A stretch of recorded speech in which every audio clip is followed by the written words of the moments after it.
সঙ্গে। শুরুতে আমরা যে খবরে নজর রাখবো, বার্থ সার্টিফিকেট জালিয়াতিতে গ্রেফতার পুলিশের জালে এবার অভিযুক্ত পঞ্চায়েত কর্মী। গতকালই আমরা দেখেছিলাম বার্থ সার্টিফিকেট জালিয়াতির খবর। নিউজ 18 বাংলার এই খবরের পরই তৎপর পুলিশ। কৃষ্ণনগর কোর্ট চত্বর থেকে ধৃত অভিযুক্ত। আরো বিস্তারিত জানবো, কথা বলবো সমীর আমার সহকর্মীর সঙ্গে। সমীর, খোদ পঞ্চায়েত কর্মী তিনি যুক্ত এরকম ভুয়ো বার্থ সার্টিফিকেট ইস্যুতে, আর কারা কারা এর সঙ্গে রয়েছে, এটা একটা চক্র, কিভাবেই বা পুলিশের হাতে ধরা পড়লো অভিযুক্ত?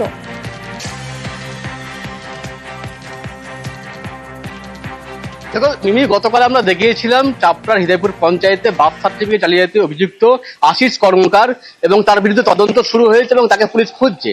এবং গতকাল আমরা সেই খবর সারা দিনভর সম্প্রচার করি এবং এরপরে কিন্তু পুলিশের তৎপরতা আরো বেড়ে যায়।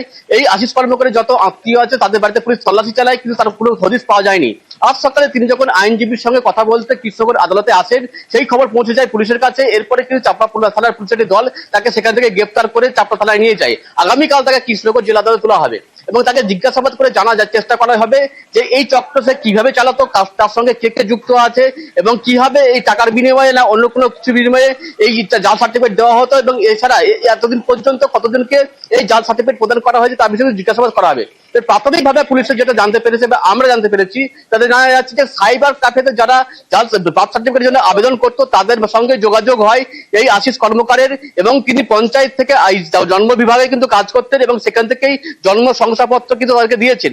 এবং এই জন্ম শংসাপত্র দেওয়ার জন্য প্রধানের মোবাইলে একটা ওটিপি পাঠানো হতো। সেই মোবাইলে এতে কিন্তু প্রধানের স্বাক্ষর করা দরকার ছিল, কিন্তু সেখানে প্রধানের মোবাইল নাম্বার বদলে অন্য একটি ভুয়া মোবাইল নাম্বার দেওয়া হয় এবং তার মাধ্যমে কিন্তু ওটিপি তৈরি করে এই সার্টিফিকেট ইস্যু করা হয়েছে প্রধানকে সম্পূর্ণ অন্ধকারে রেখে। এবং এই বিষয়টি যখন প্রধান জানতে পারেন, প্রধান কিন্তু ওই আশিস কর্মকারের বিরুদ্ধে চাপড়া থানায় লিখিত অভিযোগ দায়ের করেন এবং অভিযোগ দায়ের করার পরেই পুলিশ তদন্ত নেবে এবং তদন্ত নেবে আজ তাকে গ্রেপ্তার করেছে, আগামীকাল তাকে কোর্টে পাঠানো হবে। মিমি, এই আশিস কর্মকার একা নাকি এর সঙ্গে আরো কোনো ব্যক্তি যুক্ত থাকতে পারে?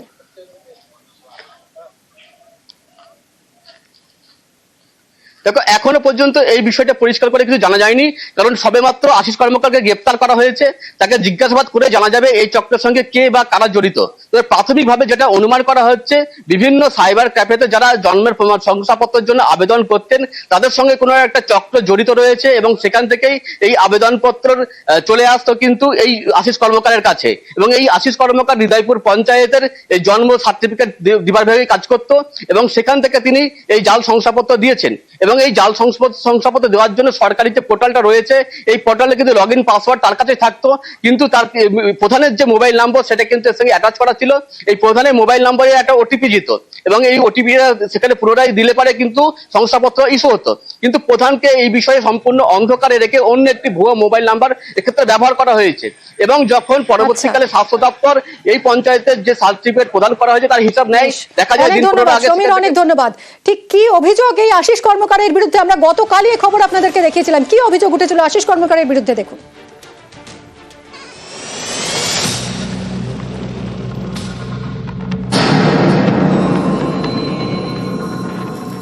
নদিয়ার চাপড়ার হৃদয়পুর পঞ্চায়েত, তৃণমূলের হাতে থাকা এই পঞ্চায়েত বাংলাদেশ সীমান্ত থেকে মাত্র 500 মিটার দূরে। এরকম একটা পঞ্চায়েতে জাল বার্থ সার্টিফিকেটের পর্দা ফাঁস। গত মাসে এই পঞ্চায়েতে বার্থ সার্টিফিকেট সংক্রান্ত নথি খতিয়ে দেখার সময় ধরা পড়ে গত 2 বছর ধরে 1100টি বার্থ সার্টিফিকেট ইস্যু করা হয়েছে, অর্থাৎ 730 দিনে বার্থ সার্টিফিকেট দেওয়া হয়েছে 1100টি।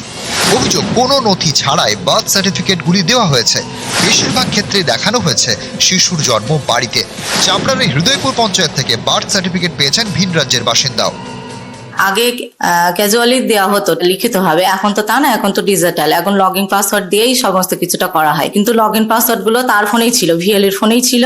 উনি ইউজ করে মিসইউজ করে সবকিছুতে উনিই করেছেন।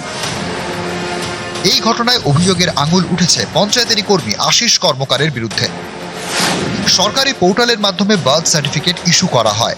সার্টিফিকেট নাম্বার জেনারেটের সময় ওটিপি যায় পঞ্চায়েত প্রধানের মোবাইল ফোনে। অভিযোগ, পোর্টাল থেকে পঞ্চায়েত প্রধানের ফোন নাম্বার বাদ দিয়ে দেন আশিস, তার জায়গায় অন্য ফোন নাম্বার দেন। সেই নাম্বারে ওটিপি ঢোকে। ওটিপি দেওয়ার পরেই বার্থ সার্টিফিকেট ইস্যু।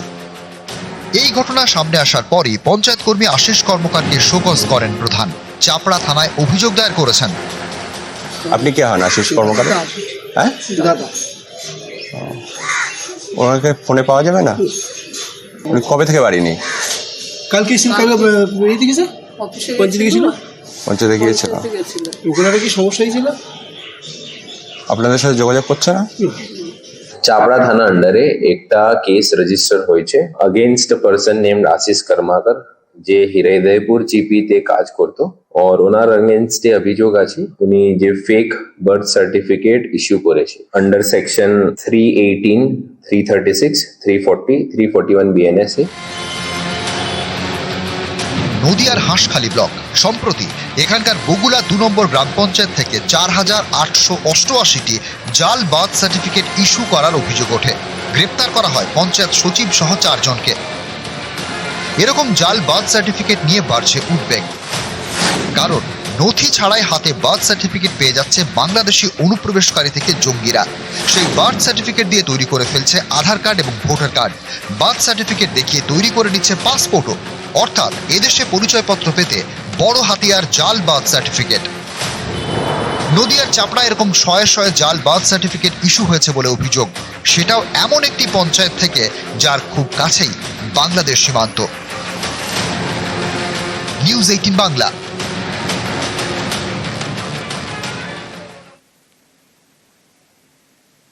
আর এবার আপনাদের সরাসরি নিয়ে যাব নারী দিবসে মহিলা তৃণমূল কংগ্রেসের মিছিল। আন্তর্জাতিক নারী দিবস আজ, আর আজ বিশেষ কর্মসূচি নারী দিবসের 50 বছরে দিদি বাংলার ঘরে ঘরে। এই স্লোগান, এই নতুন স্লোগান তৃণমূলের। রবীন্দ্র সদন থেকে শুরু হয়েছে মহিলা তৃণমূল কংগ্রেসের এই মিছিল, যাবে ডোরিনা ক্রসিং পর্যন্ত। আন্তর্জাতিক নারী দিবসে মহিলা তৃণমূল কংগ্রেসের কর্মসূচি, মিছিল শুরু হয়েছে রবীন্দ্র সদন থেকে, মিছিল যাবে ডোরিনা ক্রসিং পর্যন্ত।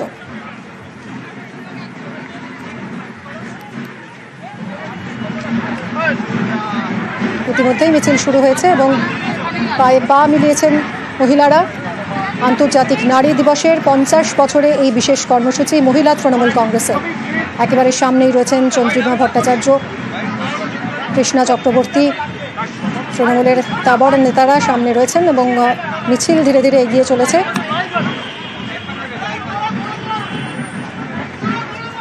কথা বলবো আমাদের প্রতিনিধি আবিরের সঙ্গে। আবির, আমরা দেখেছি আমাদের এই রাজ্যে মহিলাদের জন্য অনেক প্রকল্প রয়েছে এবং আজ আন্তর্জাতিক নারী দিবসে এই বিশেষ স্লোগানকে সামনে রেখে আজ মহিলা তৃণমূল কংগ্রেস পথে নামলো। ঠিক কি বার্তা পৌঁছচ্ছে? দেখো, রাজ্যে আগামী বছর বিধানসভা নির্বাচন এবং তুমি যদি দেখো যে সাম্প্রতিক সময় বিভিন্ন নির্বাচনগুলিতে রাজ্যে মহিলা ভোটের একটা বড় অংশ সেটা তৃণমূল কংগ্রেসের দখলে গিয়েছে এবং এই মহিলাদের প্রতি তৃণমূল কংগ্রেসের মন জয়ের বা এই সরকারের আকর্ষণের অন্যতম কারণ হিসেবে যেটাকে ধরা হয়, তার কারণ হচ্ছে যে রাজ্য সরকারের তরফ থেকে 2011 সালের পর থেকে এখনো পর্যন্ত যে কতগুলি প্রকল্প গ্রহণ করা হয়েছে সেই প্রকল্পের গরিষ্ঠ অংশ জুড়েই থাকে হচ্ছে সামাজিক পরিষেবা প্রকল্প, যার সঙ্গে মহিলাদের সুবিধার বিষয় যুক্ত থাকে। লক্ষ্মীর ভান্ডার হোক, কন্যাশ্রী হোক, রূপশ্রী হোক, যার সঙ্গে সরাসরি সংযোগ থাকে। এমনকি স্বাস্থ্যসাথীর মতো প্রকল্পের ক্ষেত্রে মহিলাদেরকে ফ্যামিলি হেড হিসাবে অগ্রাধিকার কার্ডের ক্ষেত্রে দেওয়া হয়। ফলে এই যে মিছিল যেটি শুরু করা হয়েছে সেই মিছিল থেকেও আসলে এই মহিলাদের পাশে থাকার যে বার্তা সেটিকে দেওয়ার চেষ্টা হচ্ছে। প্রত্যেক বছরই আমরা দেখি যে যখনই নির্বাচনের ফলাফল বেরোয় সেই নির্বাচনী ফলাফলের ডিসকাশন করতে দেখতে পাওয়া যায় সেই ভোটের মধ্যে অবশ্যই মহিলা ভোটের একটা ফ্যাক্টর সংযুক্ত হয়ে থাকে এবং আজকেও যে মিছিল এই মুহূর্তে এখান থেকে চলছে সেই মিছিলের ক্ষেত্রে এই পোস্টার, এই স্লোগান, এই জাতীয় বিষয়কে এখানে ব্যবহার করা হয়েছে। যারা রয়েছেন সাংসদ ঝুমা মিয়া রয়েছেন, সায়ামি রয়েছে, অন্যদিকে হচ্ছে মন্ত্রী চন্দ্রিমা ভট্টাচার্য, শশীপাজা, বীরবা হাসদা, জ্যোৎস্না মান্ডি, কৃষ্ণ চক্রবর্তী এবং অবশ্যই শাসক দলের মহিলা সংগঠনের যারা পরিচিত মুখ, সংসদীয় বা বিধানসভা রাজনীতিতে যারা পরিচিত মুখ তারা রয়েছেন এবং এই পরিচিত মুখের পাশাপাশি তারা প্রত্যেকে নিজেদের যে এলাকা সেই এলাকাগুলোর ক্ষেত্রেও তাদের যে পরিচয় সেটা অবশ্যই পাওয়া যায়। বিভিন্ন ক্ষেত্রভিত্তিক যদি অংশ বিবেচনা করা হয় তাহলে দেখতে পাওয়া যাবে যে এই যে লক্ষ্মীর ভান্ডারের মতো বিষয় হোক বা কন্যাশ্রীর উপশ্রী হোক, তার একটা প্রভাব সমাজের নীতিকলাতে বা গ্রামাঞ্চলগুলোতে বা প্রান্তিক জায়গাগুলোতেও প্রভাব বিস্তার করেছে। আবার যা বলা হয় যে মধ্যবিত্ত পরিবারের ক্ষেত্রে, গৃহের ক্ষেত্রে, এমন কিছু পরিবারের ক্ষেত্রে স্বাস্থ্য ছাত্রছাত্রীর মতো বিষয় বা যদি আমরা দেখি যে বিশেষ কিছু প্রকল্পের যে বিষয় তারও সুবিধা পেয়ে থাকেন হচ্ছে সাধারণ মানুষ। তো এরই যে ঢালাও যে প্রচার সেটাকে শাসক দল নিয়ে আসতে চলেছে। আজকেও যদি সকালবেলা থেকে দেখো যে তৃণমূল কংগ্রেসের যে সোশ্যাল মিডিয়া হ্যান্ডেল রয়েছে সেখানেও দেখতে পাওয়া গিয়েছে যে সাংসদরা শতাব্দী রায়, মহুয়া মৈত্র, রচনা বন্দ্যোপাধ্যায় তাদের যে প্রত্যেকের বক্তব্য সেই বক্তব্যের ক্ষেত্রে লক্ষ্মীর ভান্ডারের মধ্যে বিশেষ ফোকাস করা হয়েছে এবং গোটা দেশের বিভিন্ন রাজ্যগুলিতে লক্ষ্মীর ভান্ডারের মতো ইস্যুতে সামনে রেখে প্রচারের ক্ষেত্রে এগুলো হচ্ছে অর্থাৎ অন্য রাজনৈতিক দলগুলো থাকবে। ফলে এই যে পশ্চিমবঙ্গ থেকে শুরু এবং ঘরে ঘরে পৌঁছে দেওয়া এই সামাজিক পরিষেবা বা প্রকল্পের বিষয় তাকেই কার্যত এই আন্তর্জাতিক নারী দিবসের এই মিছিল থেকে তৃণমূল কংগ্রেস ফিরে আনতে চাইছে। অনেকেই বলছেন যে নির্বাচনী মুখী প্রচার কার্যত এর মধ্যে দিয়ে শুরু করা হচ্ছে।